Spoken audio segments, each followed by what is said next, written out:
And one of the two representing one of the two organizing institutions, together with the Friedrich Naumann Foundation, which has been a partner of the CIES for a long time.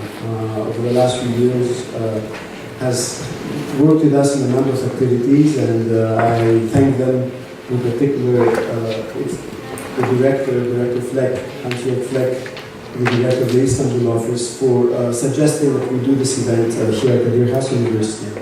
I will not take much of the time. I just wanted to briefly introduce myself and my institution. It's the CIES is an active think tank of the university, and ever since I've been running it in 2010. We've done lots of activities, whether it's research-oriented, seminars, empowerment of young leaders, something we like to do a lot, both here in Istanbul and elsewhere, in Greece, in Athens and Thessaloniki. Being Greek, I want to do things in my country.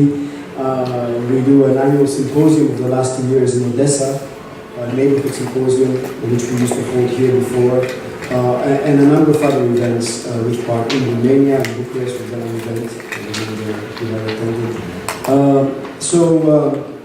And this is an interesting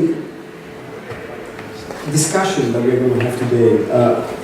Because of the subject matter itself, right? The situation of the Crimea-Tatars since 2014, and all about their political, economic, social rights, the human rights, and then we have a distinguished group of speakers from Ukraine and from Turkey to present to us the issues.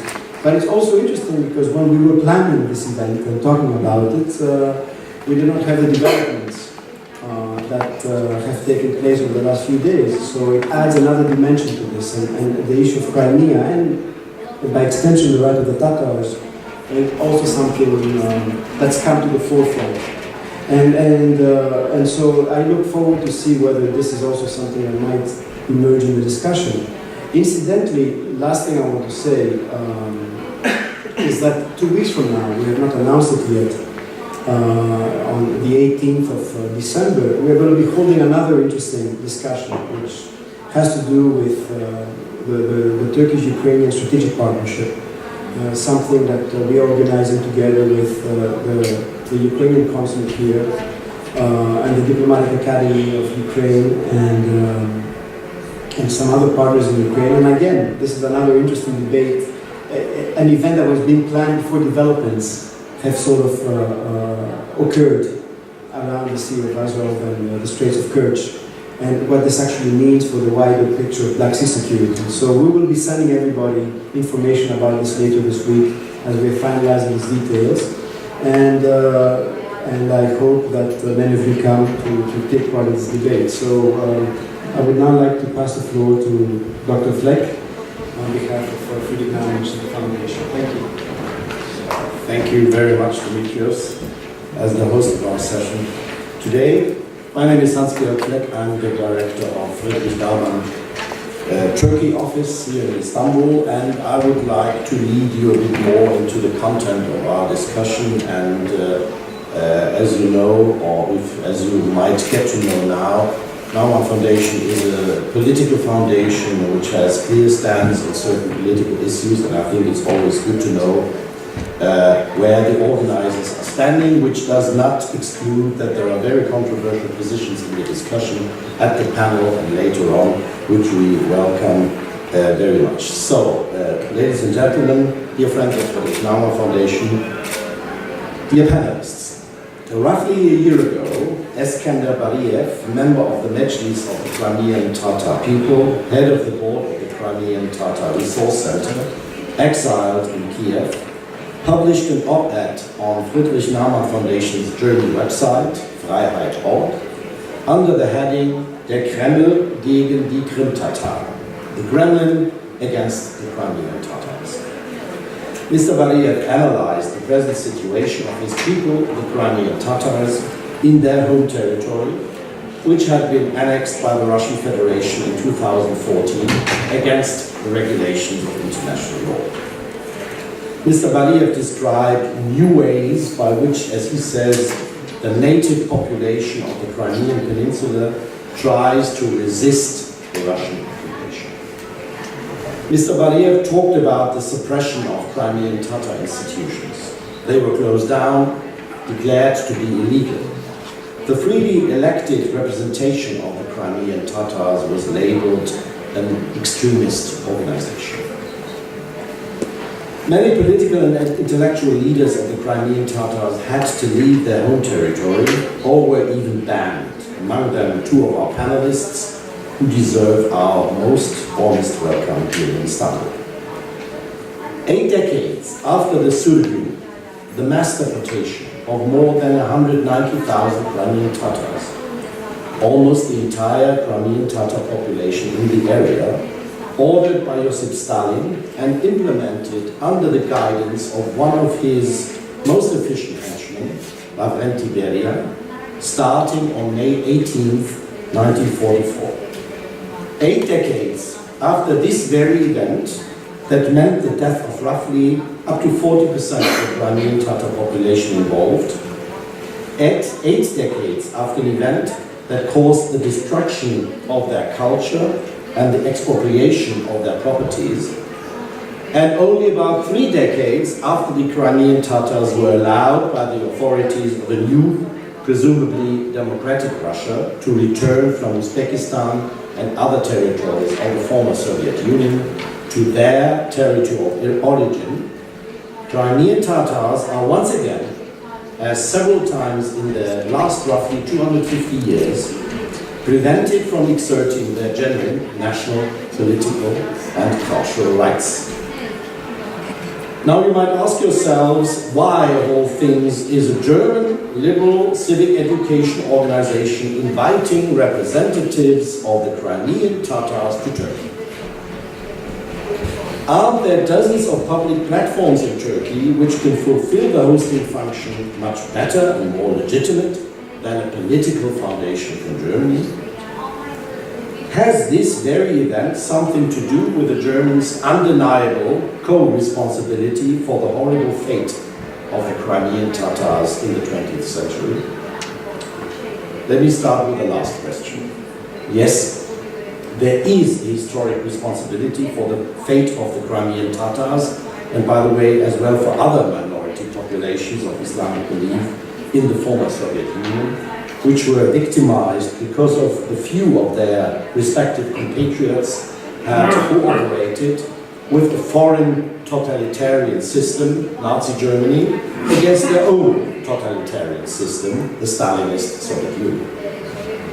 It is worth mentioning this aspect, as every German institution, inside or outside Germany, should act deliberately in accordance with the best traditions of my home country, but as well with full awareness of the crimes committed in the name of Germany. The fact, the deplorable fact I should say, that so many other peoples in the world, till this very day, have not accounted for the dark sides of their respective national history, the fact that so many other peoples in the world try to belittle or even deny their respective historic responsibility is no excuse for the German people to act in the same manner. Well, what about other platforms to discuss the cause of the Crimean Tatars? Undoubtedly, there are potentially quite a few in a country with the largest Crimean Tatar diaspora population, as Turkey is. But let me put my answer in intentionally provocative context. In contemporary Turkey, it is much easier, much more sexy to talk about human rights violations against Palestinians or against Islamic Rohingya population of Myanmar than to talk about violations of minority rights in the Russian Federation, or even worse, in a Ukrainian territory illegally occupied by Russian military forces.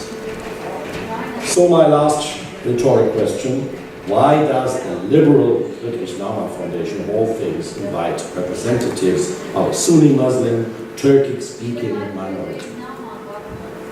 Liberals regard themselves as defenders of universal human rights. In many countries of the world, the Liberal Foundation has established close cooperation with organizations of local ethnic, religious or societal minorities. Our understanding of secularism and universalism, our mission does not allow to act as supporters, for example, of German, Central European, Christian or liberal partners only. Selection biases, we at least try to leave this to others. To conclude, ladies and gentlemen, on behalf of the Naumann Foundation's office, I'm very grateful for your presence and your interest in our panel today. I hope and I'm sure that our distinguished panelists will provide us with topical and interesting, most topical and interesting insights into political processes which are happening quite close to Turkish territories. And Dimitrios already mentioned, I will not repeat this, the very topical dimension of the matter which we discussed today after the recent events at the Kerch Strait. So if you didn't know before, I think many people will know now that this is a potentially extremely dangerous area we live in. Thank you very much for your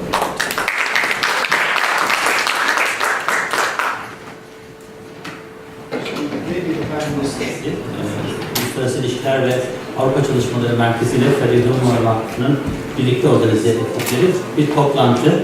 Bu toplantıda ağırlıklı olarak tabii amaç Kırım Tatarları ve onların özellikle 2014'ten sonraki siyasal, ekonomik, kültürel, sosyal durumlarının ne olduğu, nereye doğru evrildiği konusunu tartışmak için buradayız. Kırım Tatarları ve elbette Türkiye'de varlığını sürdüren, hayatlarını sürdüren Kuzey Kafkasya kökenliler, diğer Kazan Tatarları, Romanya'dan gelmek durumunda kalıp Türkiye'ye yerleşmiş diğer Kırım Tatarları, farklı Balkan göçmenleri, Orta Doğu'dan gelip Türk vatandaşı olmuş ve Türkiye Cumhuriyeti'nin birer parçası haline gelmiş halklardan bir tanesi. Ve bu halklar tabii özellikle Çarlık döneminin ya da imparatorluklar döneminin, Dünya Savaşı'nın, İkinci Dünya Savaşı'nın mirası olan halklar olarak bu coğrafyada varlıklarını sürdürüyorlar. Her birinin kendi dernekleri, örgütlenmeleri, sosyal, siyasal yapılanmaları var ve her biri hem içerideki Türkiye'nin politikasında hem yakın çevremizdeki ülkelerin politikalarında şu ya da bu şekilde etkili hale geliyorlar. Bugünkü konumuz bu çerçevede Kırım Tatarları olacak. Ben tabii sözü çok uzatmadan hızlıca konuşmacılara vereceğim. Ondan sonra ilerlemeye çalışacağız. 4 tane konuşmacımız var. Konuşmacılarımıza oturma, ben Mustafa Hoca ile Mustafa Aydın'la başlayacağım. O bize genel bir çerçeve çizecek. Yani ne durumdayız, neden bu tartışmaya geldik, son dönemdeki gelişmeler bizi nereye getirdi üzerinden yürüyeceğiz. Eğer ondan sonra Boris Babin'le devam ederiz. Boris Babin de fotoğrafı Ukrayna açısından ve bölgedeki durumun nereye geldiğini anlatır hale getirecek.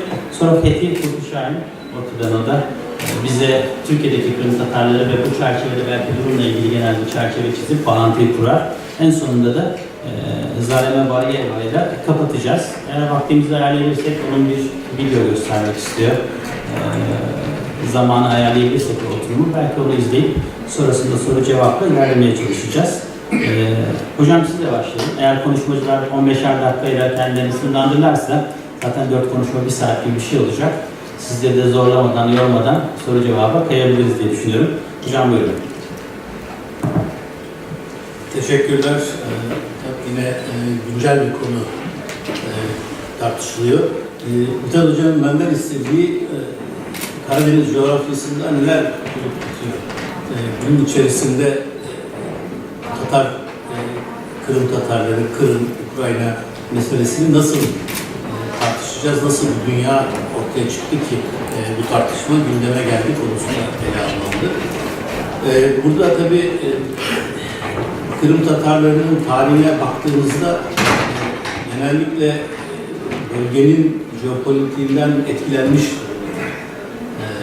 çoğunlukla da Karadeniz Havzası'ndaki büyük mücadelelerden, jeopolitik gelişmelerden büyük ölçüde de zarar görecek şekilde ama her seferinde farklı uluslararası gelişmelerin sonucu olarak başlarına bir takım işler gelmiş ve hayatları ciddi bir miktarda kökünden birkaç kere değişmiş. Dolayısıyla bölgenin jeopolitiğini ve aslında siyasi olarak ne olup bittiğini anlamak bu açıdan önümüzdeki yıllarda Kırım konusunda ne olabileceğini öngörmek açısından da önemli. Ben tabii Kırım ve Kırım Tatarları uzmanı değilim. Tarihiyle çalışmışlığım var. Ama jeopolitik ve siyasi coğrafya özellikle çalışıyorum. Şimdi buraya bakınca birkaç gün önce Amerika'da Amerika'nın 41. Başkanı Baba Bush, George H.W. Bush, Soğuk Savaşı sona erdiren, Amerika tarafından sona erdiren ekibin bir parçasıydı. Reagan'ın başkan yardımcılığını yapmıştı. Sonra da tek dönem olsa da başkanlık yaptı. Tabii onun ötesinde CIA başkanlığı, Cumhuriyetçi Parti başkanlığı, Birleşmiş Milletler'de Amerika'nın temsilciliği, Çin'de büyükelçilik. Dolayısıyla aslında Amerikan devleti diye bir şeyden bahsediyorsak, Baba Bush, Amerikan devletinin temsilcisi ve başkanı. Bana şunu hatırlattı, yani onun ölümüyle ilgili ne yapayım, ne yazayım diye sosyal medyada düşünürken aklıma şu geldi.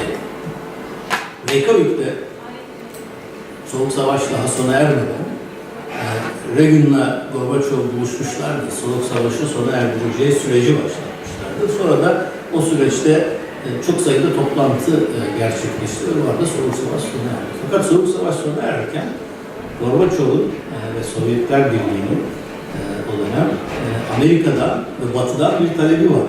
O talep eski Sovyet coğrafyasına doğru NATO'nun genişletilmemesi talebi.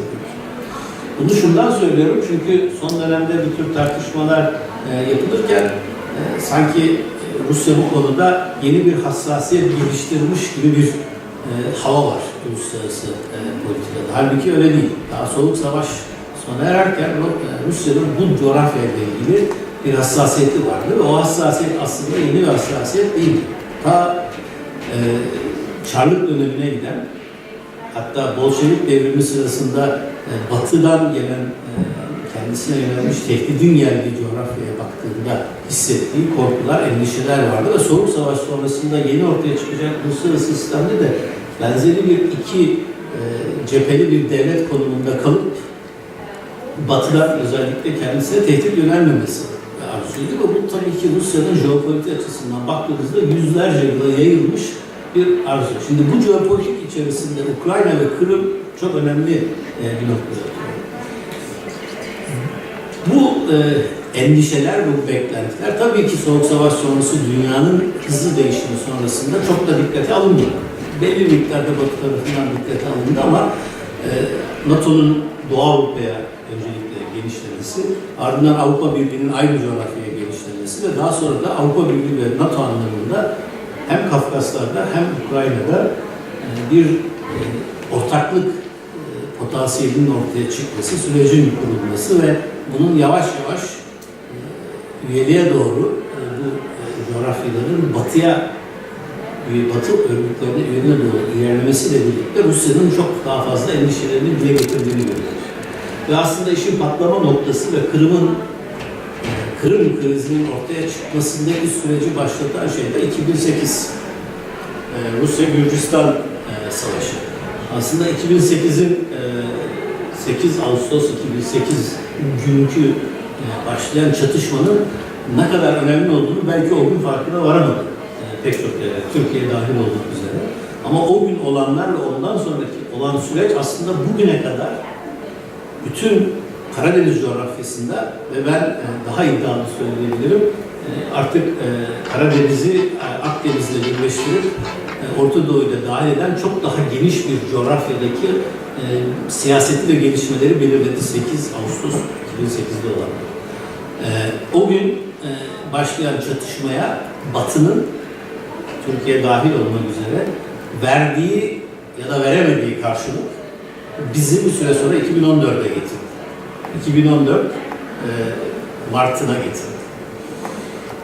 O gün veya o tarihlerde Rusya'nın endişelerini anlar gözüken devletler, Rusya'nın ani hareketi karşılığında ne tepki vereceğini bilemeyen bir uluslararası sistem ve daha çok da Rusya'nın sahadaki kazanımlarını resmen değilse de fiilen onaylayan bir politikaya evrilmiş olması süreci bence ondan sonraki Rusya'nın ve Rusya'yı yönetenlerin uluslararası politikadaki adımlarını çok etkiledi ve 2014'e geldik. 2014'e gelindiğinde bir tıpkı Gürcistan'da olduğu gibi Rusya'nın provokasyonları aslında başlamıştı. Tıpkı Gürcistan'da olduğu gibi bir fırsat bekleniyordu. Euro meydan gösterileri ve ondan sonra Ukrayna'da olanlar, Kiev'de başlayıp Ukrayna'nın tamamına yayılmış olan süreç Rusya'ya bu beklediği fırsatı da verdi. Ve sonunda Kırım'ın uluslararası hukuk açısından işgaliyle sonuçlanan bir veya Rusya'ya katılmasıyla sonuçlanan bir süreç yaşadık. Gelinen noktada tabii ki uluslararası toplum açısından baktığınızda kabul edilemez bir süreç var. Burada herkes söylüyor. Batı'dan gelen yaptırımlar var bu adımın sonucunda. Çünkü burada hukukun ötesinde elbette uluslararası sisteme, yani aşağı yukarı 150 yıldır mevcudiyetini sürdüren, özellikle İkinci Dünya Savaşı'ndan sonra ve hatta Soğuk Savaş'ın sona ermesinden sonra da varlığını sürdürmeye devam eden bir uluslararası sisteme ve o sistemin kurallarına ciddi bir meydan okuma da aynı zamanda söz konusu. Dolayısıyla bunun dünya tarafından ve Batı tarafından kabul edilmesi mümkün değil. Ve kabul edilmiyor. Fakat hayatında bir gerçekliği var. Hayatının gerçeklikleri bazen arzuladıklarımızı ve bizim hedeflediklerimizi, ahlaki değerlendirmelerimizin ötesine geçiyor. Şimdi Kırım özelinde baktığınızda bugün gelinen noktada herkes bunu bir işgal olarak değerlendiriyor ve yorumluyor ise de resmi olarak, fiili hayata baktığınızda kimse durumunu tersine çevirmek, değiştirmek konusunda herhangi bir adım atamıyor.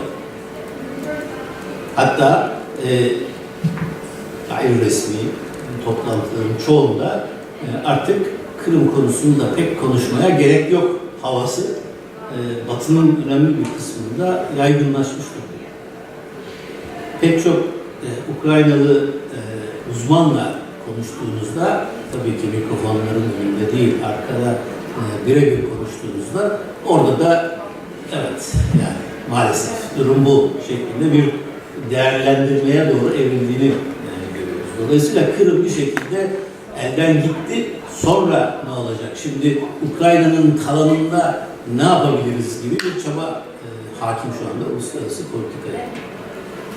Bu arada tabii Türkiye açısından baktığımızda kimlik olarak, tarihsel olarak milliyetçi duruş açısından olsa gerek.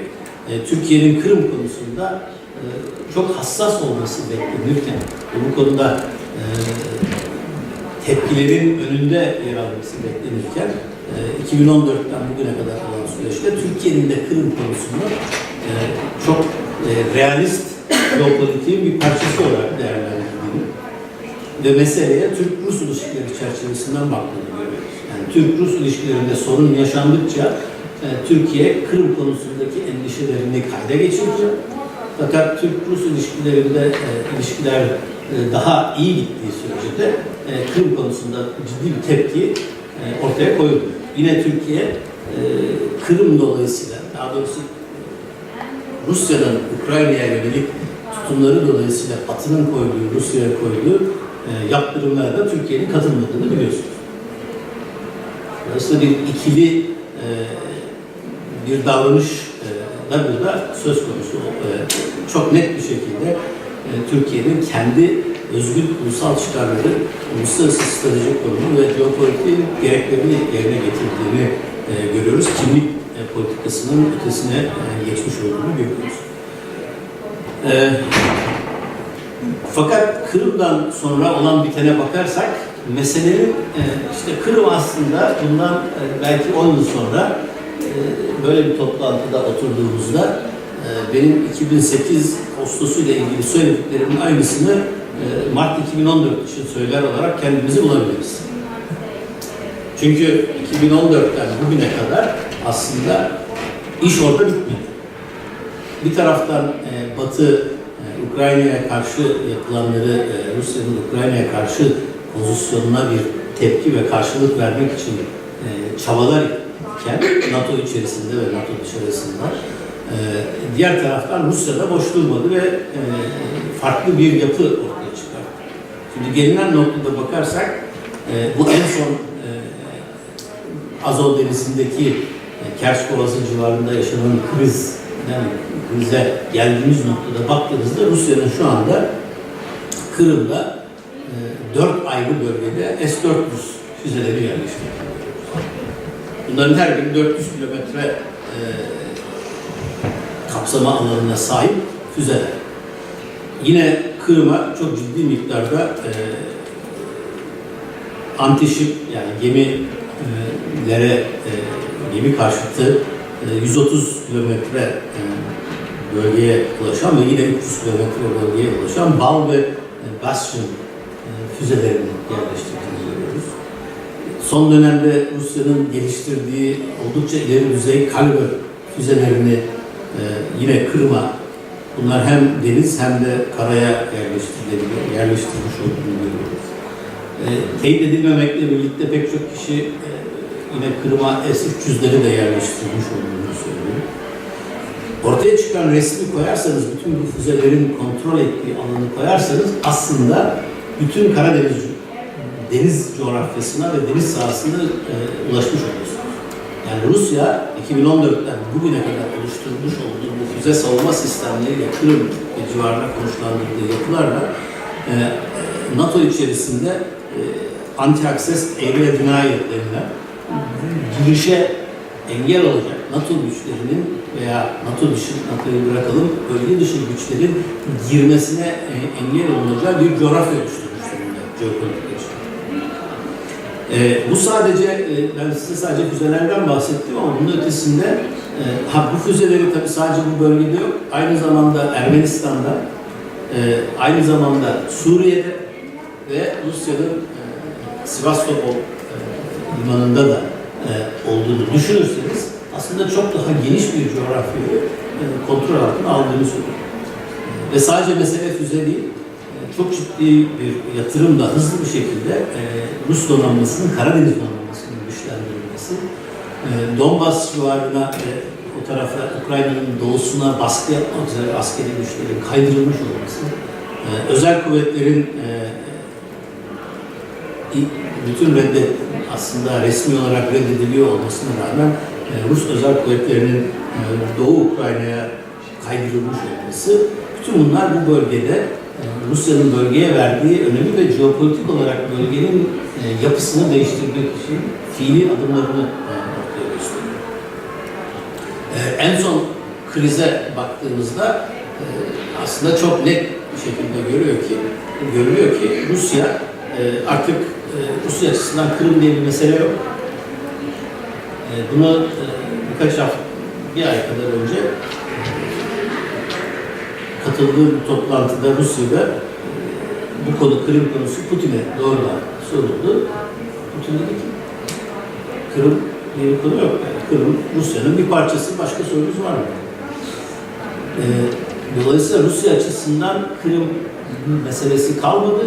Kırım'ın ötesinde bir adım içerisinde Rusya ve o da en son gördüğümüz buradaki Azov Denizi'nin tamamen bir Rus gölü haline getirilmesi, zaten uzun süredir Boğaz'da, Kerç Boğazı'nda gelen hem Ukrayna hem de 3. ülke gemilerini sıkıştırıyordu, geçişleri yavaşlatıyordu. Şimdi bunu daha net hale getirmiş durumda. Ve yapılanla aslında yapılmaya çalışılan Mariupol limanını Ukrayna'nın boğmaya çalışmak olduğu ortada, çünkü orası Doğu Ukrayna'yı da destekleyen bir coğrafya. Bu olursa herhalde bir sonraki adım Ukrayna'nın doğusunda. Bunları anlatıyorum çünkü Kırım, bu resme baktığınızda Kırım büyük ölçüde Rusya açısından ve dünya açısından geride kalmış gözüküyor. Çünkü şimdi başka bir şeyle uğraşıyoruz ve burada hep adım atan yeni ileri sorunu veya çatışmaları gerginliğini sürükleyen ve gündemi belirleyen Rusya'nın adımları ve buna karşılık Batı'nın cevap verme çabaları. Bu gelinen noktada ne noktadayız diye bakarak 2-3 dakika içerisinde kapatıyorum. Bir kere Rusya Kırım'ı alarak ve Ukrayna'daki diğer adımlarıyla birlikte şu anda Türk Karadeniz coğrafyasını kontrol altına almış durumda. Bu hatta iddia ile söyleyebilirim ki Soğuk Savaş döneminden daha fazla kontrol almış durumda. Soğuk Savaş döneminde Türkiye burada bir coğrafyada bir duruşu vardı. Ben şu anda o duruşun olduğunu düşünmüyorum Karadeniz'de. İkincisi, bu adımlarla birlikte aslında 2008-2014 yani Gürcistan ve Kırım adımlarıyla birlikte Karadeniz'de Soğuk Savaş sonrasında başlayan çok taraflı işbirliği girişimleri de sona erdi. Artık bundan sonra o da Türkiye dışında bu coğrafyada Rusya ile konuşmakta herkes konuşuyor da işbirliği yapan veya yapabilen başka bir devlet kalmamış durumda veya yapmak isteyen de başka kimse yok aslında. Dolayısıyla Karadeniz ekonomik işbirliği gibi çok taraflı işbirliği modelleri de Karadeniz'de en azından şimdilik sona ermiş durumda gözüküyor. Batı genel olarak Karadeniz'deki Rusya'nın jeopolitik adımlarına nasıl cevap vereceğini kendi içinde tartışırken ve buna aslında Baltıklar'da ve Doğu Avrupa'da cevap vermeye çalışırken, Karadeniz coğrafyasında değil, Baltık ve Doğu Avrupa'da cevap vermeye çalışırken Rusya bir başka adım atarak Karadeniz donanmasıyla desteklediği güçleri Suriye'ye biliyorsunuz. Ve aslında haritayı daha da genişletmiş oldu. Bir anda biz sadece Kırım'ı konuşurken Kırım birden düştü gündemden, Suriye meselesi gündemden.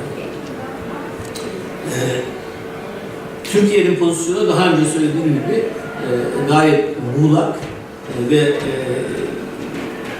transaksiyonel kelimesi bu aralar çok moda oldu. Duruma göre pozisyon alma şeklinde belki Türkçe'ye çevrilebilecek bir şey var.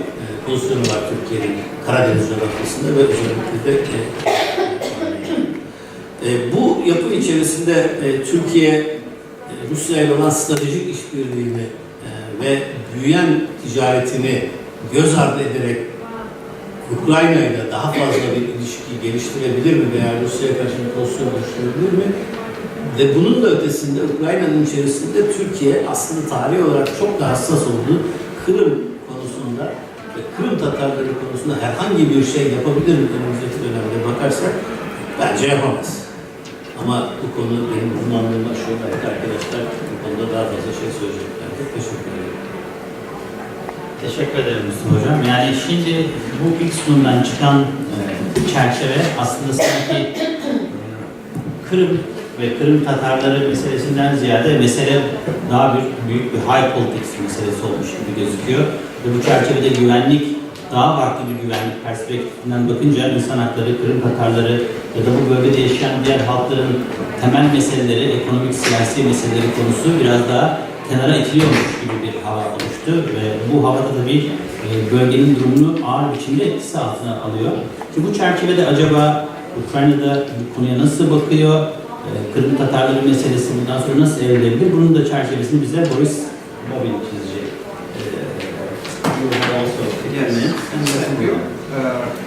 First of all, I want to thank everybody for attention to those activities.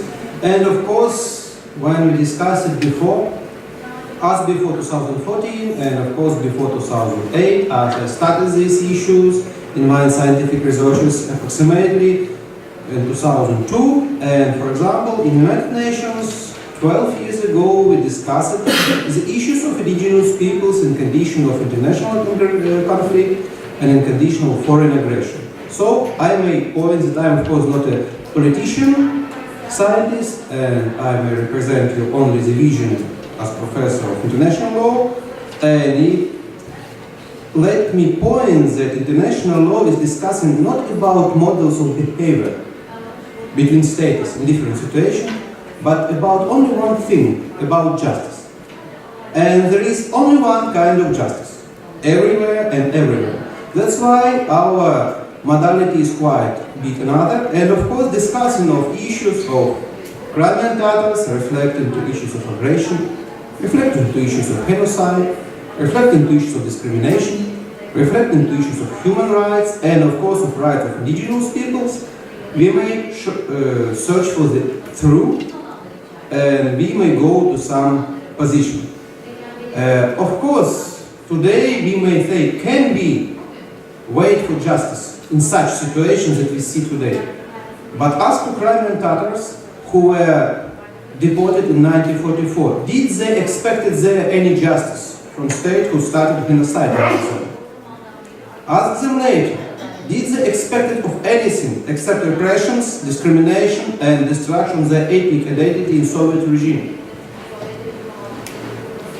It's a very fair situation. Of course, Soviet regime also have a lot of missings and tanks and everything else, but now there is no anything like Soviet Empire, and of course the reflections of Soviet Empire that we see today is not, as for me, in legal shape so dangerous as the Soviet Union. Anyway, coming back to Crimean Tatars history, and of course coming back to issues of the role of Crimean Tatars movement in the world development, I may point only some issues. First of all, Crimean Tatars are democratic people, and all of them fight against Soviet regime. All the fight against human rights and collective rights were peaceful and were democratic. In this kind of behavior, the Crimean Tatar movement, from the beginnings of 19th years of 12th century, was well accepted in different international platforms, including the United Nations. And of course, coming back to the United Nations issues, Statute of Indigenous Peoples was not only pointed to Crimean Tatar people, but were elaborated with participation of Crimean Tatar people. And if you remember about the illegal ban of Majlis of 2016, we must also remember about the role of Majlis as the organization of the indigenous people recognized by the Economic and Social Union of the Social Council of the United Nations in 1995. From that time, the participation of Crimean Tatar movement and of Crimean Tatar representative body elected by democratic system in Crimea and other places was very clear. And the key document in this area, the Declaration of Rights of Indigenous Peoples, adopted in 2007, of course not only covers the issues of Crimean Tatars' rights, but were elaborated with clear participation of these indigenous people, recognized in such framework not only by Ukraine but by all United Nations of that time. And that's why when we are speaking about international standards of behavior, international standards of guaranteeing rights of indigenous peoples, we may say about those documents. Of course, when there was a vote in 2007, some states, not very much, few of them were against, like Canada or USA. Some of them abstained, like Ukraine. But from the time, a lot of states changed positions, as all of them recognized the absolutely essential role of the Declaration of the Rights of Indigenous Peoples and compared it with the Universal Declaration of Human Rights 1948 as a source of international law, of customary law as minimum, and this is the issue Ukraine did from 90s or 20th century all the best to execute those standards and provisions. Could we do more before 2014, before the Russian aggression became this clear failure? Well, of course, we may do some more in legal issues, in issues of organizational law, but anyway, the policy of Ukrainian state reflected in the documents, in the legislation, in the article of Constitution of Ukraine recognizing the rights of indigenous peoples, in policy of recognition of the Majlis of Crimean Tatar people from 1999, when the Council of Crimean Tatar people, before the President of Ukraine was established, and its positions were reflected in the Presidential Diplomasi of Ukraine, and of course reflected the rights of Crimean Tatars in area of culture and education in coherent legislation that was adopted, of course, before 2014. coverage the Crimean Tatar language by the European Convention of Regional and Minority Languages. That was of course done before 2014. And of course recognition of the Crimean Tatar language as official, that of course was not done in 2014 by the occupying authorities, but in 1998 when the constitution of the Autonomous Republic of Crimea was adopted, in Simferopol was done. Let us allow us to say that in common, Ukraine has a long and fruitful heritage of guaranteeing not only minorities but the indigenous people's rights regarding to the Crimean Tatars, and of course, issue of interethnic peace was important for providing such guarantees, and nobody with all desire can point any kind of ethnic or inter-ethnic conflict or tension in Crimea before 1991 and 2014. And that's why we may point that our policy before illegal occupation of Crimea regarding the Crimean Tatar people, of course, was not ideal, but was in full compliance with international standards regarding to collective rights and rights of indigenous people. What happened later, everybody knows the political and military and other framework of occupation of Crimea, but coming to Crimean Tatar issue, and of course I'm sure that representative of Crimean Tatar Resource Center will tell you more in details. I may point on some issues. What was the first actions of Russian authorities in Crimea in 2014? It was pressure on media, on NGOs, and to cultural institutions of Crimea. And for a certain period, of course, this pressure was not like in 1937, but was like, in 1981 in Soviet Empire. And of course, this pressure was not the last step of these authorities, and later we see the factic destruction of system of education in Crimean Tatar language, and then we see the ban of measures of Crimean Tatar people made in 2016. And after this, the level of repressions against Crimean Tatar people got new level, and of course now we may point not only about the discrimination of this ethnic group, not only non-recognition the right as indigenous in modern Crimea, but we also may point on some features of behaviors that allow us to say that not only a convention in the area of human rights, not only a declaration on indigenous people's rights should be implemented, but also a convention against the crime of genocide, as we may see the constant attempts to rehabilitate not the Crimean Tatars, of course, but the persons and powers who made a crime of genocide against them that was started in 1944, and such attempts of rehabilitation of genocide actors in modern Russia and in occupied Crimea is very clear. I may point that we have enough documents to prove it, including the documents on destruction of all materials of proceedings that were started before the occupation regarding to this genocide, but also not in compliance with coherent standards of convention.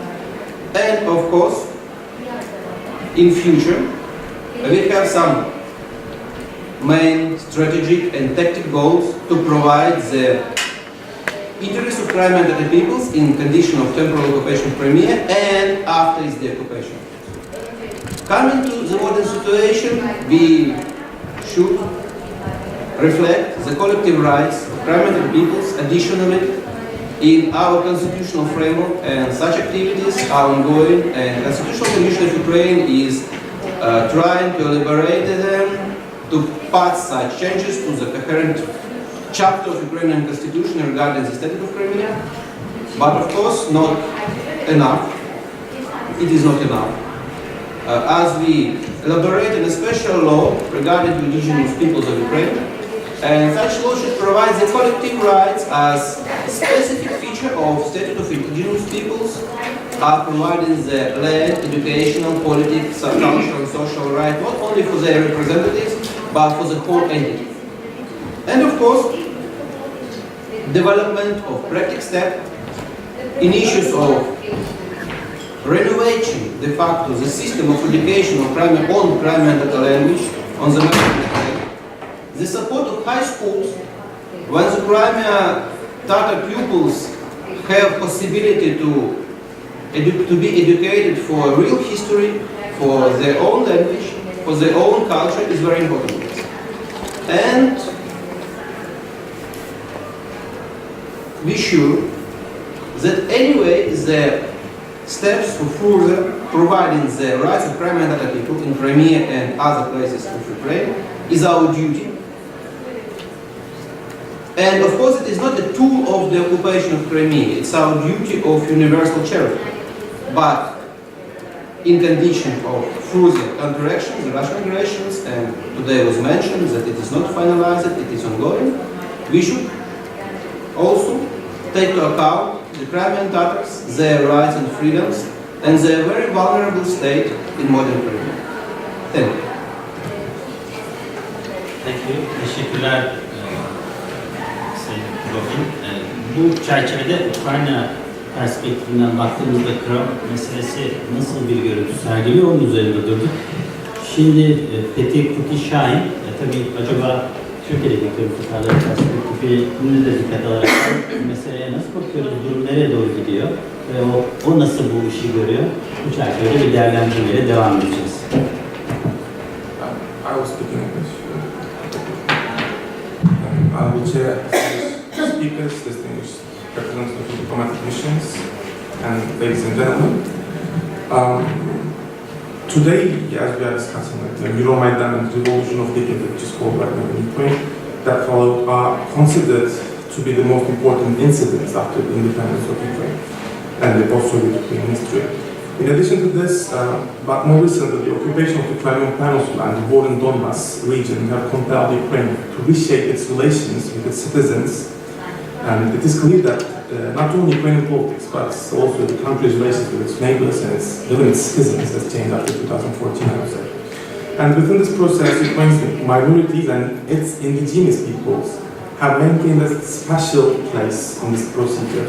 And based on the involvement, these minorities and indigenous people, their involvement in the Euromaidan protest, and their participation in the pro-Ukrainian stance of the Kırım Tatar national movement especially, came of no surprise for many specialists, and their support for Ukraine, their willingness to participate in the reform process, and their support for the territorial integrity of Ukraine initiated a new era in the relations between Crimean Tatars and Ukrainians. The impact of this transformation were felt far outside of the borders of Ukraine, and triggered another transformation in the Crimean diaspora. And it is important to underline that this transformation has a significant impact, and even on the relations between Turkey and Ukraine in some cases. And in the upcoming minutes in my presentation, I will concentrate on the change in the Crimean diaspora and its effects on the changing general character of the Crimean Tatar national movement, and its possible reflections on the Turkish-Ukrainian national relations. And as it was mentioned at the very beginning, the largest Crimean Tatar diaspora lives in Turkey today.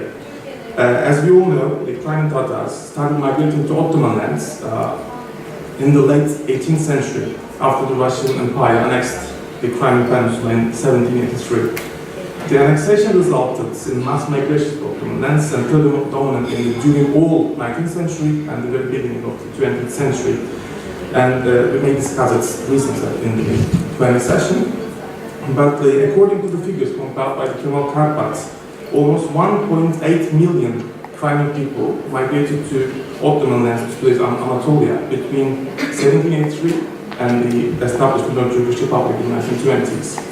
The population projections made based on the statistic point to an estimated 3 to 5 million people may be living in today's Turkey. But although it's not possible to put an exact number of the population, the size of this diaspora, the activism in Turkish civil society is worth mentioning, I would say, in that there are more than 50 civil society organizations that are active in the Crimean Tatar community in Turkey today.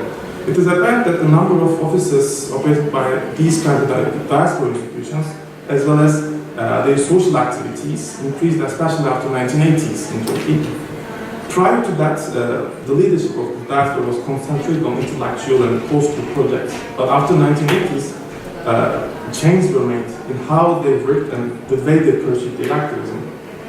In order to maintain direct contact with every private population center in Turkey and their neighborhoods in Turkey, organizations aim to become much more stronger in the field.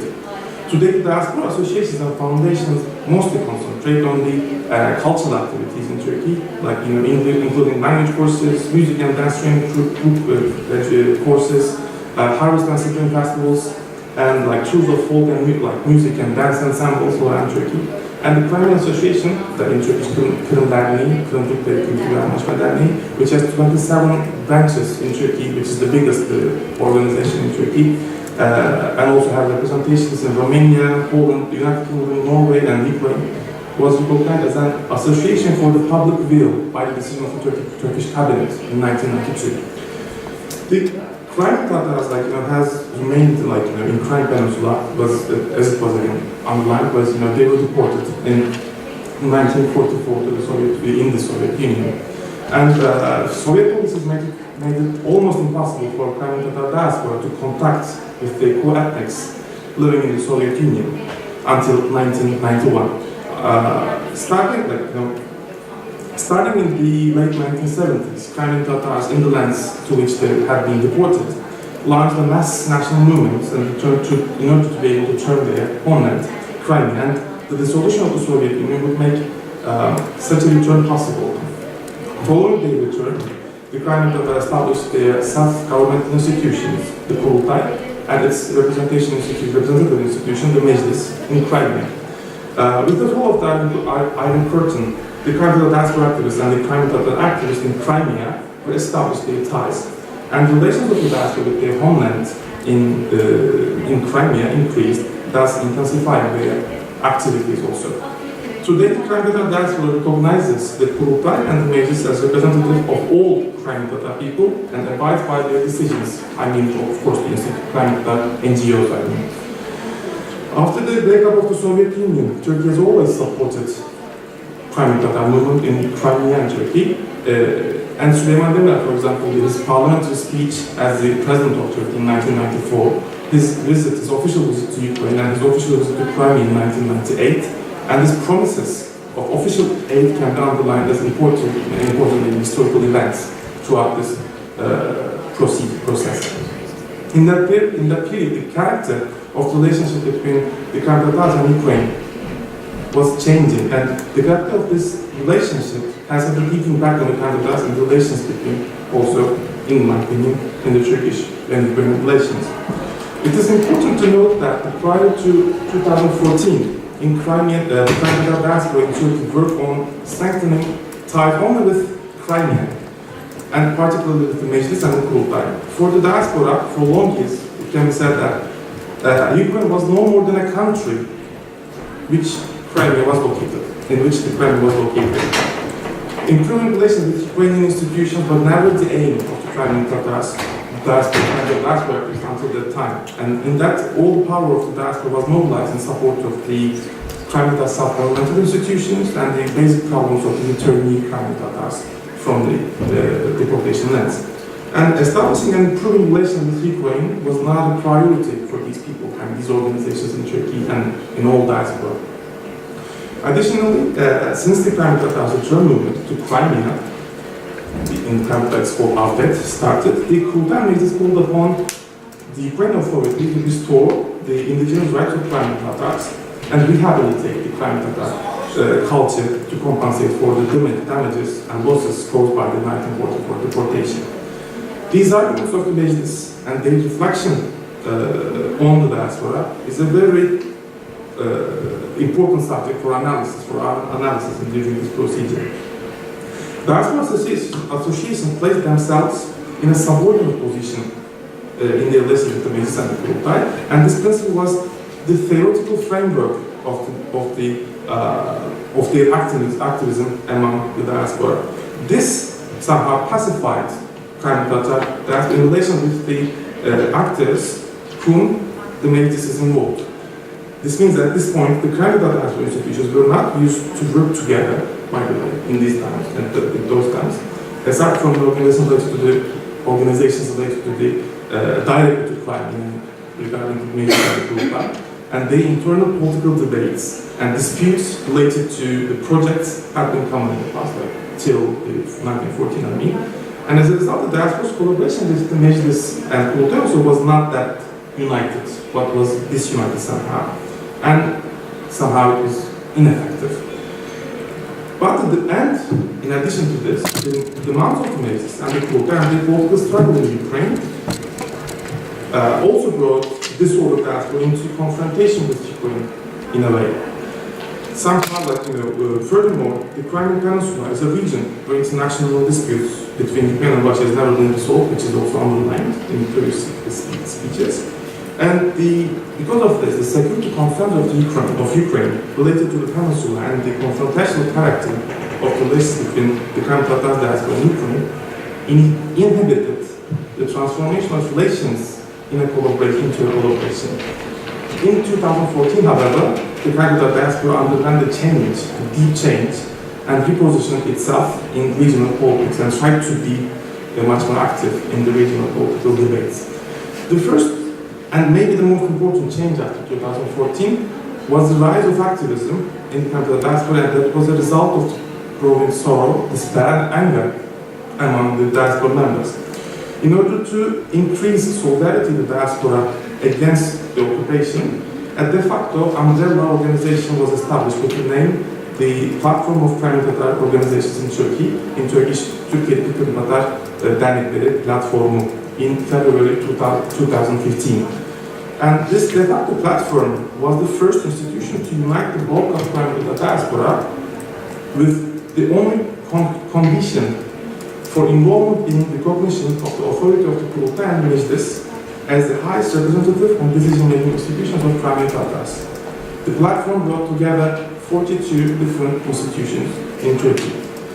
Second, the occupation of the Kırım Peninsula, the banning of the Meclis, and the persecution of leaders of the Meclis triggered a strong reaction in form of direct support of the leadership of the movement and the participation of the diaspora in activism at an international level. A World Congress of Crimean Tatars was called by this diaspora platform, with NGOs in Turkey taking the responsibility for its organization. In this meeting, there were 184 NGOs from 16 different countries. And during the meeting, maybe for the first time in the Kırım Tatar history, the diaspora willingly took on significant responsibility in the movement. And in this regard, it can be said that the occupation actually support unification of the diaspora organizations, and that the ban of the Meclis forced the diaspora to take a responsibility during this procedure. Consequently, the diaspora leadership had the chance to gain better understanding of Ukrainian politics through the close project with the deported leadership, which is right now in Kiev, after the occupation. A direct line of communications was established during the diaspora and between the diaspora and Ukrainian authorities, and both sides gained an awareness of the mutual benefits of this relationship. This transformation has brought us to a new phase in which relations between the diaspora and Ukraine have been redefined. Today, the Kırım Tatar diaspora is aware of the fact that their relations with Ukraine are important in the acquisition of rights in Ukraine, and more importantly, Kırım Tatar activists in their words have come to realize that the promotion of Ukraine in Turkey and in the international arena is important if people are to understand the differences between Russia and Ukraine. They believe that through this discourse, Kırım Tatars will find the opportunity to voice their problems and to reveal the threatening situation they are in under the occupation. As testament to this, the promises related to their indigenous rights and the official support they are receiving from the Ukrainian authorities in these days, especially after which is also increased after 2014, provides them with the opportunity to keep their problems on the agenda of international community. And Kırım Tatars have always maintained good relations with them, underlined in the very beginning. And since they returned to Ukraine, Turkish authorities also have constantly underlined the importance of their well-being in Crimea, in relations between Ukraine and Turkey. Kırım Tatarları, Mustafa Cemil and Chubarov make visits to Turkey, and they are in contact with the Turkish diplomatic missions in everywhere they are going. And Turkey provides political and financial support to Turkey, Kırım institutions officially in diaspora, not only in diaspora but also in Ukraine. After 2014, the new era in relations between Kırım diaspora and Ukraine has the potential to have a significant impact, I think, on the relations between Ukraine and Turkey. In the early days of occupation, the Minister of Foreign Affairs of Turkey of that time, Ahmet Davutoğlu, invited representatives of the Crimean Tatar diaspora to meet and pledged the support of the government of Turkey. In this meeting, the readiness to protect the rights of Crimean Tatars were repeated, and the Crimean diaspora was invited to keep communication channels open with the Turkish government. The meeting of the World Congress of Crimean Tatars in Ankara in 2015, organized by the Crimean Diaspora Platform, was a significant example also of the potential of the impact on the relations. Because in this meeting, there were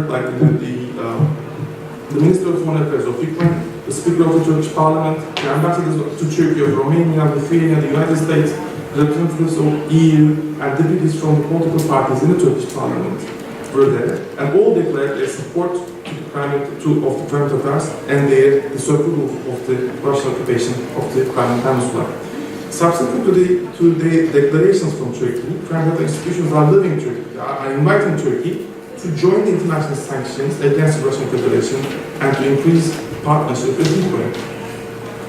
And to conclude, in my final words, the true potential of maybe the better potential of Crimean Tatars has been mobilized after 2014, and this new phase of activism has increased the participation in regional politics. And promises made by the Ukrainian authorities, the gains made by the diaspora from Ukraine, and the increasing activism on the diaspora providing stakeholders with new opportunities that a couple of years ago looked all but unimaginable.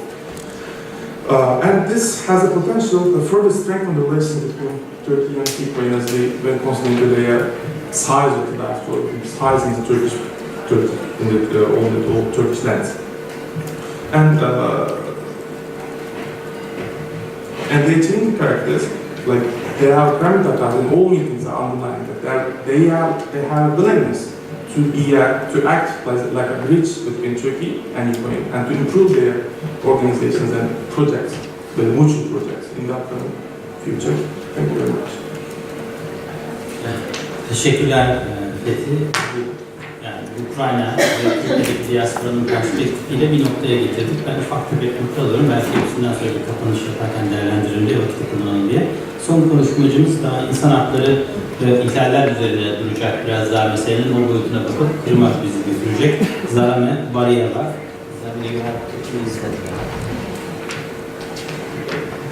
Hello, dear ladies and gentlemen. Let me first of all thank you for coming here and showing interest in the topic of Crimea and the situation of the Crimean Tatar people. I want to thank the organizers for this timely and necessary event. My name is Zarame Bariyeva. I'm the project manager of the Crimean Tatar Resource Center. It is an organization which was set up after the illegal occupation of Crimea on the mainland of Ukraine. Our mission is to monitor and document all violations that take place in the occupied Crimea. The Crimean Tatar people became a minority in their homeland as a result of xenophobia and genocide after the illegal annexation of Crimea in 1783. This policy unfortunately continues by Russia after the occupation of Crimea in 2014. This is almost the 5th year when Ukraine claims that in an attempt to warn the international community about threats to international security and democratic order. At the moment, we have more than 70 political prisoners who are kept in FSB detention centers. 49 of them are Crimean Tatars, and 24 prisoners of war who have been illegally arrested by the Russian Federation after attacking 3 Ukrainian ships in the Black Sea in November this year. Since 2014, 17 people were abducted and are not found until present time. 13 of them are the Crimean Tatars. 17 people were killed, 12 of them are the representatives of the indigenous people of Crimea. Occupants rewrite the history of the Crimea, rebuild the peninsula, thus causing damage to the nature and the environment. Russia then Majlis, the representative body of the indigenous people of Crimea, conducts systematic repressions against members of Majlis of all levels and members of Kurultai. Armed FSB officers make systemic raids on mosques during Friday prayers, restaurants, markets, and mainly detained Crimean Tatars who are pushed into buses and taken to the so-called centers to counteraction extremism. People are forced to provide their personal data, have to give samples of saliva for DNA analysis. What is more, they are all fingerprinted. This is a direct violation of Article 12 of the UN Declaration on the Rights of Indigenous Peoples. Substitution of the Crimean population continues. According to our monitoring, more than 180,000 people were imported from Russia to Crimea, and about 50,000 people were forced to flee the Crimea. Occupants continue their legal conscription campaigns in the armed forces of the Russian Federation. They want to deprive people in Crimea of any protection, thus introducing repressions already in relation not only to ordinary people, but to lawyers and advocates who deal with the protection of political prisoners. There is no any freedom of speech in Crimea. Over 1,200 media outlets had to shut down in Crimea since 2014. Russia also blocks access to 30 Ukrainian websites on the peninsula. Ukrainian journalists and ordinary civil journalists who dare express views different from the official Russian position in the occupied territories are being jailed and persecuted. Numerous international resolutions, the decision of the UN International Court of Justice doesn't make Russia follow international law and stop human rights violations in the occupied Crimea. The act of unveiled aggression of the Russian Federation against Ukrainian ships in the Black Sea and use of military force is another evidence that Russian Federation has no respect to international law. More than 500 children are deprived of their fathers and breadwinners. Now I'd like to proceed with a detailed analysis of the violations in Crimea and I invite you to watch the presentation prepared by the Crimean Tatar Resource Center.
I will start again from the very beginning. So, from January to September 2018, 6 victims were registered in Crimea. 4 of them are representatives of the indigenous Crimean Tatar people. According to the information of human rights defenders, allegedly on April 6, a 69-year-old Sever Bilalov and 46-year-old Valida Joe were found hanged in Simferopol detention center.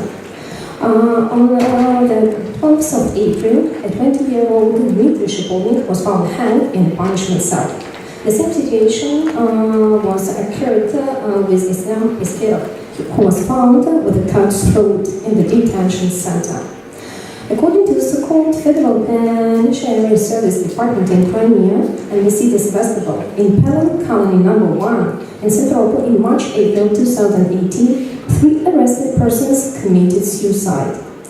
The reasons of these suicides are unknown. Another tragic situation happened in the village Davidovka near Simferopol when one man penetrated into the house and stabbed a woman and her 8-year-old son. And we don't know anything about the investigation process except for the fact that a man who committed this thing with the family members was a 20-year-old lad who moved from Donetsk to Crimea. As I have already said, in Crimea we encounter more than 17 missing people, and unfortunately on August 6th, a young man whose name is Egipov Einar also disappeared and went missing. Unfortunately, we do not know anything about his whereabouts until present time. The most scary thing for us is that the so-called main investigation department of the Investigative Committee of the Russian Federation in the Republic of Crimea has no information about Egipov Einar in the section missing. After the occupation of Crimea by the Russian Federation, searches became regular practice on the peninsula. These actions are an act of intimidation of people to the actions of Russia in Crimea. Most searches are politically motivated and criminal. From January to September 2018, the occupants conducted 79 searches on the territory of the peninsula, 68 of them in the houses of the indigenous Crimean Tatar people. This statistics is an example of xenophobia towards the indigenous people of Crimea. These searches are allegedly related to the spread of extremist materials by activists in social networks. Russian occupants try to portray Crimean Tatars as extremists and terrorists. In the first 9 months of 2018, 91 cases of detentions were recorded. 65 of them were in relation to the representatives of the indigenous Crimean Tatar people. Most of the detentions were conducted after the searches carried out by Russian security officers. Representatives of the indigenous Crimean Tatar people, pro-Ukrainian activists, left-wing anarchists, Ukrainian fishermen, relatives of political prisoners, activists of the Crimean Solidarity, and others were mainly subjected to illegal actions. A number of detentions were accompanied by the use of physical force by the law enforcers. In addition, security officers collected personal data and took fingerprints. During the first 9 months of 2018, 111 interrogations were registered in Crimea. 79 of them were conducted in relation to the representatives of the indigenous Crimean Tatar people. In most cases, people detained after searches were subjected to interrogations by the security officials. And as I have already said, they were fingerprinted and their saliva was taken for DNA analysis. During the 9 months of 2018, 138 arrests were registered. 107 of them were in relation to the Crimean Tatar people. This violation includes not only imprisonment, but also illegal extensions of the detention period to the Crimean political prisoners. This practice in the occupation courts has acquired a systemic character. In addition, a number of detainees for the above-mentioned period got real sentences. During the first 9 months of this year, 355 cases of violations of the right to a fair trial were recorded. 299 of them in relation to the Crimean Tatars. This statistics indicates that Crimean Tatar and Ukrainian activists are on purpose kept in custody in the occupied territory of the peninsula. The occupation courts of Crimea continue the trend of extending the detention periods. rejecting the lawyers' appeals and announcing biased, politically motivated verdicts against the Crimean Tatar and Ukrainian activists. Thus, we have a lot of defendants in the case of Hizbut-Tahrir, the Tatars case, the 26th of February, the case of Ukrainian Tatars and Crimean Tatar in Turkmenistan, and other Crimean political prisoners, participants of one-man protests, Crimean Tatar activists and Ukrainian ones. Over 9 months of 2018, the total known amount of fines imposed by the Russian controlled courts in Crimea made 2,113,500 rubles. Members of single pickets, Ukrainian Crimean Tatar activists fell under the wave of fines for posts in social networks. There have been cases of fines imposed on political prisoners, students, and young people. For over 9 months, Crimeans were also fined for allegedly for disobeying bailiffs, for using a quadricopter, for evading military conscription, for allegedly public insulting of the authorities who were performing their official duties, and for, so to say, spreading xenophobic ideas in social networks. In addition, the Russian news agency Kırım, with a reference to the traffic police in Crimea, reported that since the beginning of the year, more than 2,000 drivers were fined for driving cars with the Ukrainian state number plates. Also, there is a registered case when a student from Galata was fined 300,000 rubles for allegedly spreading xenophobic ideas in social networks. During the 9 months of this year, 40 cases of violation of the right to the highest attainable level of physical and mental health were recorded. 21 of them were in relation to the representatives of the indigenous Crimean Tatar people. In July, it became known that in Kerch Colony No. 2, more than 70 convicts complained about being beaten by administration officials and prisoners loyal to them. This incident was viewed as one case.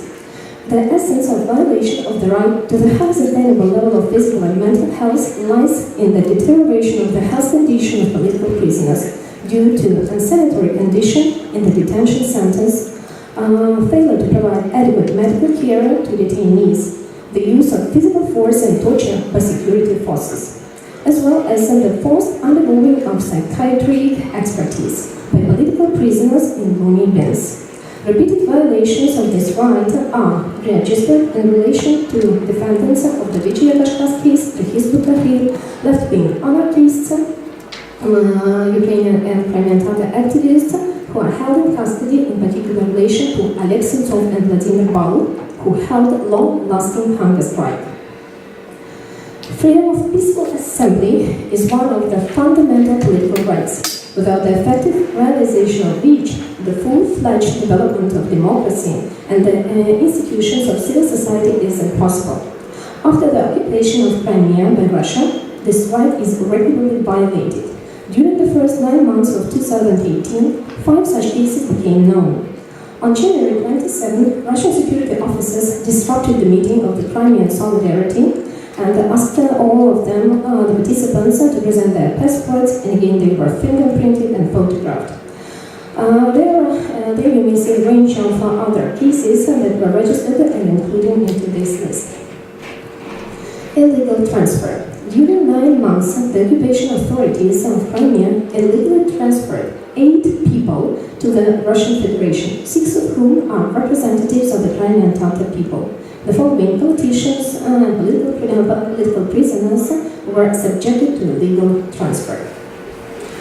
According to the Ministry of Occupied Territories and IDPs, in the first 9 months of 2018, 121 vessels entered the ports of the annexed Crimea. This is a violation of the international law and Ukrainian legislation. Seaports located on the territory of the annexed Crimea, Yevpatoria, Kerch, Sebastopol, Feodossia, and Galata are closed for shipping in accordance with the order of the Cabinet of Ministers of Ukraine. And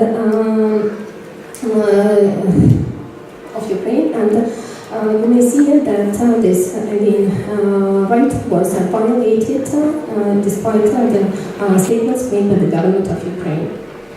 Other violations. Since the beginning of the year, numerous cases of deportation and expulsion of people from the occupied Crimea have been registered. According to the Russian news agency, in February, the city board decided to expel, for example, 23 citizens of Ukraine from the occupied Crimea for illegal, so to say, employment. In addition, they are denied entry to Russia for 5 years. You will see also here as an example the situation with Nidim Khalilov, who was arrested and sent to Sırada and then later on deported to the by Russian authorities to Uzbekistan, where he has to stay till the present moment. During the first 9 months of 2018, 2 cases of vandalism were recorded in Crimean Tatar cemeteries and mosques. One case was registered in Belogorsk when unknown persons painted the Nazi symbols on the walls of the cathedral, and the second one when some young man damaged 15 tombstones in a Muslim cemetery. Illegal elections of the President of the Russian Federation in occupied Crimea. On March 18, 2018, Russia's presidential elections took place in Crimea. In violation of the Ukrainian legislation and international law, the elections were also held in the territory of the occupied Crimea. The European Union, United States, Canada, and a number of other countries declared that they didn't recognize the elections of the Russian Federation in the occupied Crimea. Representatives of the de facto authorities threatened people with dismissal from work or expulsion from the educational institutions to ensure a high voter turnout in the so-called elections. Dozens of cases of pressure on people and coercion to take part in the so-called elections were registered.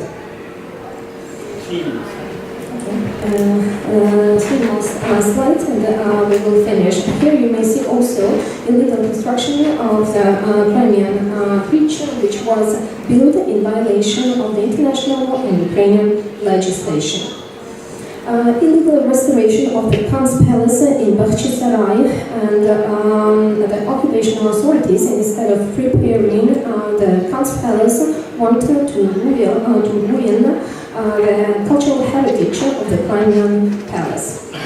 Preventing visiting Ukrainian and political prisoners, Russia blocks and doesn't give this opportunity to the Commission of Human Rights of the Verkhovna Rada of Ukraine, Lyudmila Denisova, to visit any of the political prisoners that were transferred to the mainland of Ukraine and even in occupied Crimea. Illegal military exercises and recruitment into the armed forces of the Russian Federation. I have already mentioned it in my report before that military exercises, propaganda of military service and recruitment into the armed forces of the Russian Federation are regularly held in the occupied Crimea. Destruction of the ecosystem of Crimea. As a result of the construction of the Rida Highway in the annexed Crimea, about 133,449 trees were destroyed, as well as 1,217,049 units of shrubs vegetation. The ministry, this is information that we received from Kryvyari, from the Russian Ministry of Ecology and Natural Resources of Crimea. Right to the education. So this right is regularly violated in Crimea, and unfortunately, children in Crimea do not have an opportunity to get education in their native language. And here is the case in the village of Lovka, registered by our organization, when the headmaster refused to open a class with the Crimean Tatar language of instruction. Emission of ecologically harmful substances in Armyansk. On August 28, the so-called head of Crimean Sergei reported that according to the preliminary information, at night on August 23, there was an emission into the atmosphere of substances of unknown origin at Crimean Titanium, chemical plant located in Armyansk. The emergency state was introduced only on September 14.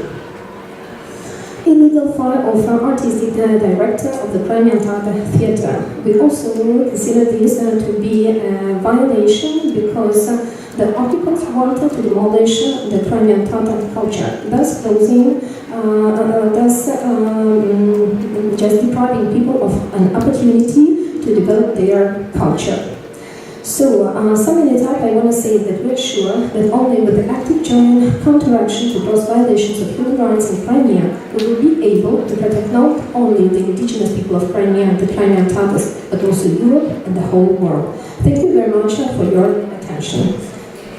I don't know if we are not pressed for the time, maybe we'll have a chance to watch the film, documentary short film, also about the struggle of the Crimean Tatar people. This film was prepared by the support of the Friedrich Naumann Foundation for Freedom in Ukraine and Belarus, and at the same time, Estonian Institutes for Human Rights. Thank you very much for your attention.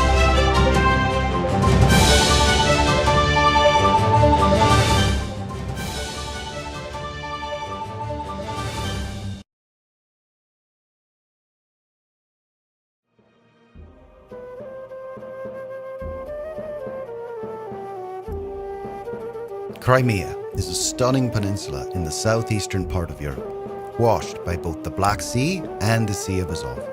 The history of this peninsula is so very rich and diverse. Since ancient times, Crimea has been the beautiful home to many tribes, peoples, and nations. Even more diverse than this rich land was the human geography of Crimea. Representatives of almost every linguistic and cultural group in Europe and Asia have left their mark. The modern Crimean Tatar people began here, the ethnogenesis of which originates from ancient times and ended in the middle of the 15th century with the creation of the state Crimean Khanate. Various peoples who came and settled Crimea in different historical periods participated in the formation of the Crimean Tatar people. The Crimean Tatar state, Crimean Khanate, existed from 1441 to 1783. In 1783, Russia annexed Crimea in violation of the Küçük-Kaynarca Peace Treaty, which was signed in 1774.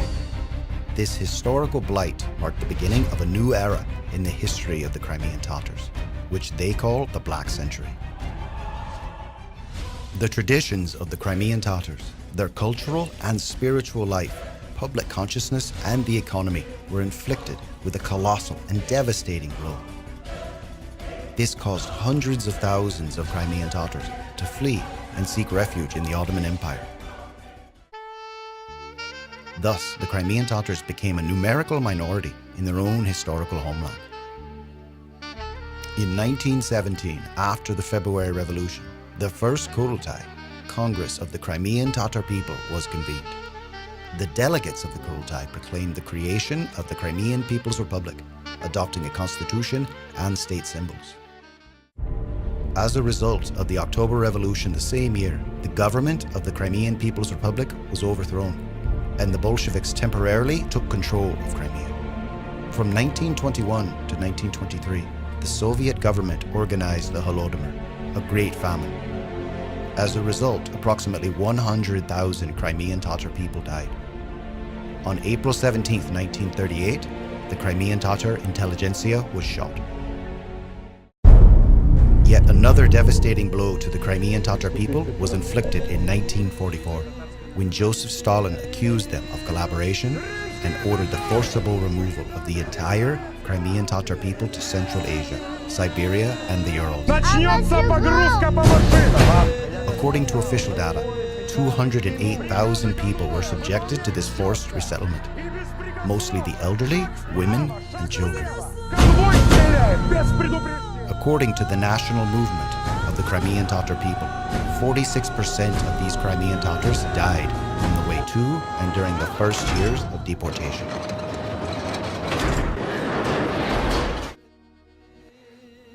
For nearly half a century, the Crimean Tatar people were in exile.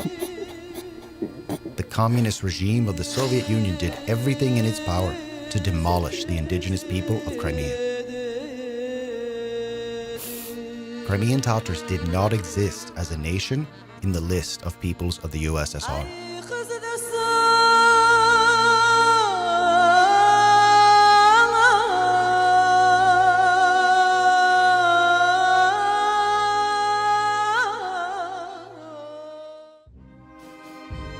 Since 1956, after the removal of the special settlement regime, the national movement of the Crimean Tatar people intensified and had the following objective: rehabilitation of the Crimean Tatar people, return of the Crimean Tatar people to Crimea, and restoration of the Crimean Autonomous Soviet Socialist Republic.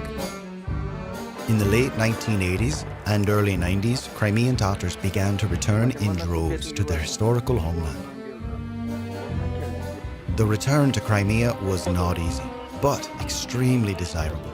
Crimean Tatars dreamed of settling in the villages and towns they descended from, or where their parents were born. During these long years, Crimean Tatars revived their culture and way of life, language and traditions, and tried to settle down and build houses and set up cultural institutions.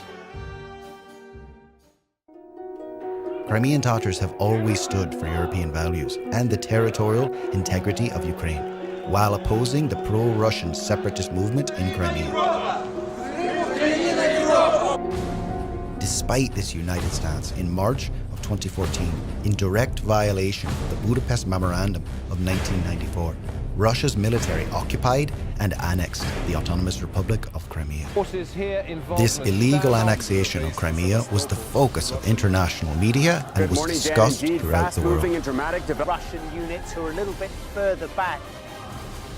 An enormous amount of military equipment was transported to the peninsula, and the Green Men quickly took control of all the most important strategic facilities of the peninsula, the Crimean Parliament and other state institutions.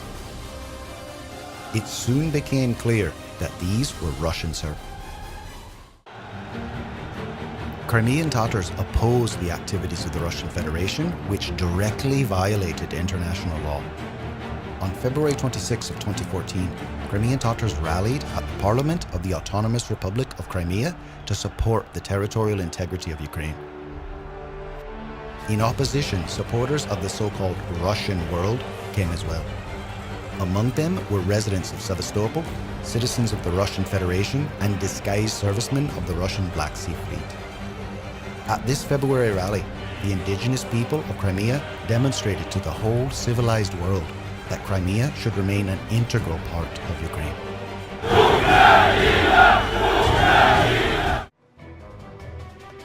On the night of February 27, 2014, armed men seized the Parliament of the Autonomous Republic of Crimea. In doing so, Russia violated all international norms and established direct control over Crimea. Since early March of 2014, Crimean Tatars have been subjected to constant repression and discrimination by occupying authorities. The first victim of the occupation was a Crimean Tatar, Rishad Ametov. On March 3rd of 2014, Ametov was abducted by unknown persons in camouflage uniforms in the center of Simferopol, where he held a one-man protest against the occupation of Crimea by Russia. His brutalized body was found on March 15th in the village of Zemlonichnoye in the Belogorsk region with knife wounds and bruises everywhere. He had 3 young children. Настрой маленьких детей. Как жить? Вообще я не понимаю. Очень тяжело без него.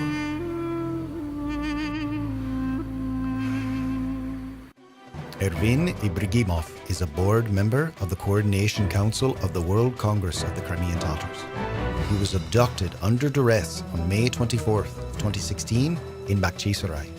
Men in police uniforms forcibly pushed him into a van. He tried to escape, but was then caught and thrown into another car, which sped towards the direction of Bakhchisarai Reservoir. За что? Лиля, хватит, это бесполезно.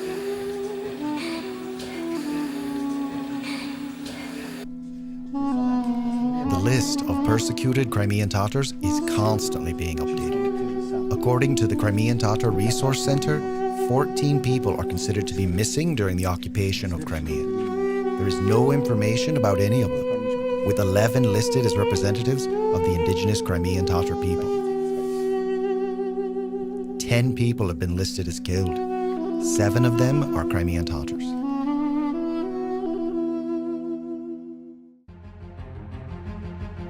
Regular government searches in the houses of Crimean Tatars, as well as cultural and religious institutions, have become widely used as methods of intimidation and pressure on the indigenous people of Crimea. According to the Crimean Tatar Resource Center, more than 900 searches were carried out in 3.5 years of occupation in local homes and cultural and administrative institutions of the Crimean Tatar people. Сколько лет жили в Украине, никогда ни терактов не было, никаких вреда не было. The number of interrogations of the representatives of the indigenous Crimean Tatar people now exceeds 1,000. More than 600 representatives of the indigenous Crimean Tatar people have been subjected to illegal detention. More than 50 political prisoners of Crimea are held by the Russian FSB, and more than 30 of them are representatives of the indigenous Crimean Tatar people. The deputy chairman of the Mejlis of the Crimean Tatar people, Aktim Chigos, was among them. He was accused of organizing and participating in a rally in front of the Supreme Council of the Autonomous Republic of Crimea on February 26 of 2014 for the territorial integrity of Ukraine. Another deputy chairman of the Mejlis, Ilmi Umerov, was accused of extremism. The occupation authorities used mental pressure against Umerov, as well as 8 other Crimean Tatar political prisoners, who were forcibly sent to the hospital to undergo psychiatric exam. 25 representatives of the indigenous people have been tried for their religious beliefs. They are accused of involvement in the activities of the organization Hizb ut-Tahrir, which is banned on the territory of the Russian Federation.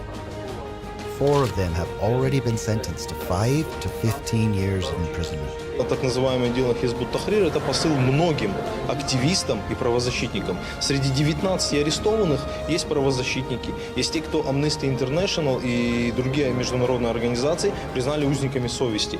The peninsula has now turned into a territory of lawlessness. Every day, the basics of international law are violated.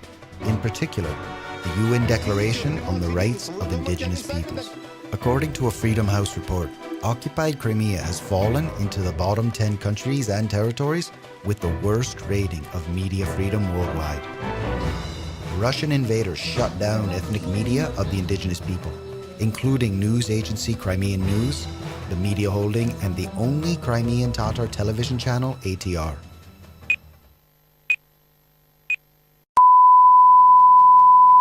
Russia has also turned the homeland of Crimea's indigenous people into a military springboard. Systematic military exercises inflict enormous harm to the ecosystem of Crimea, destroy the landscape, and pollute the soil. During the first few years of occupation, as a result of the colonial policy of these de facto authorities, the number of indigenous children learning the Crimean Tatar language in various forms has decreased by 13%, or 3,096 people. Representatives of the occupying authorities have banned the charitable organization Fund Crimea and seized the property of the indigenous people of Crimea, thus paralyzing the activities of the Mejlis of the Crimean Tatar people. Оккупанты провели 12-часовой обыск в здании по улице Шмидта, 2. При этом изъяли документацию, оргтехнику, наложили арест на имущество фонда Крым, банковские счета, чтобы парализовать деятельность Меджлиса крымско-татарского народа. Another blow for the indigenous people was the ban on peaceful assemblies. In particular, a ban on the remembrance traditionally held on May 18th, the day of genocide of the Crimean Tatar people. Annually, the rally was previously held in the central square in Simferopol. After the occupation of Crimea, this mournful gathering was permitted only once in 2014 on the outskirts of the city while surrounded by security forces, under the surveillance of snipers and military helicopters. In 2016, the occupying courts banned the representative body of the indigenous people of Crimea, the Mejlis of the Crimean Tatar people. экстремистской организацией и запретить его деятельность. В центре внимания мировых медиа запрет деятельности меджлиса крымских татар в России. 15 минут назад Верховный суд Российской Федерации зачитал приговор. Согласно ему, меджлис Крымско-татарского народа на территории Российской Федерации признан запрещенной и экстремистской организацией. У Європі це розцінили як відверту атаку на права кримсько-татарського народу. The reaction of the international community to the ban of the representative body was swift and strong. The EU urged an immediate cancellation of this decision, and the president of Ukraine, Petro Poroshenko, appealed to the world community to respond to the actions of the Russian Federation.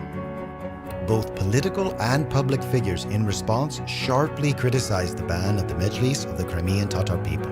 This is the revenge to the Crimean Tatar people for the fact that the Crimean Tatars didn't recognize and do not recognize the annexation of Crimea. Це нагадує сталінські репресії, це нагадує 44-й рік, рік депортації, рік геноциду кримських татар. Запрет Меджлиса – новый виток этих репрессий и нарушение фундаментальных прав на свободу слова и свободу собраний крымских татар. Сегодня в Крыму в условиях оккупации это полный правовой нигилизм. This is really a hostile act, not just towards that particular organization, in this case again the Mejlis, but it's really an attack against the people, in this case Crimean Tatars. In 2017, the International Court of Justice demanded Russia to resume the recognition and activity of the Mejlis of the Crimean Tatar people and stop discrimination of Crimean Tatars.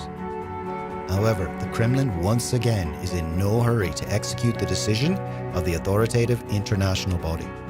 Suppressing the political and cultural expression of Crimean Tatar identity, banning the Mejlis, a representative body of the Crimean Tatars. In their turn, the leaders of the Crimean Tatar people, members of Mejlis, human rights defenders, and activists work internationally, shining a light on the human rights situation in occupied Crimea through the platforms of the OSCE, the UN, the Council of Europe, etc.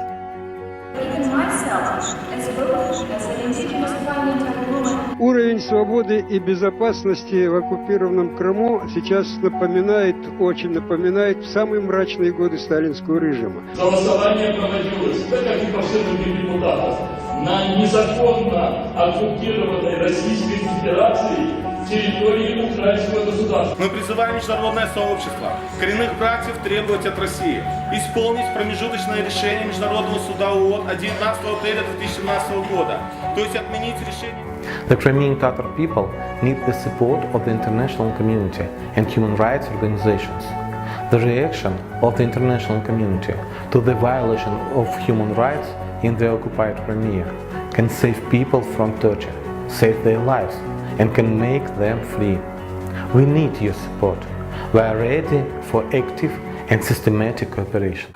Today, whether Crimea is an integral part of Ukraine or it's not is not questioned by any civilized country in the world. However, while Crimea remains occupied, the indigenous people of the peninsula, the Crimean Tatars, remain unprotected. We continue to fight for our rights and self-identification as a nation, the indigenous people of Crimea. And in turn, we urge you to join the international solidarity movement with the Crimean Tatar people.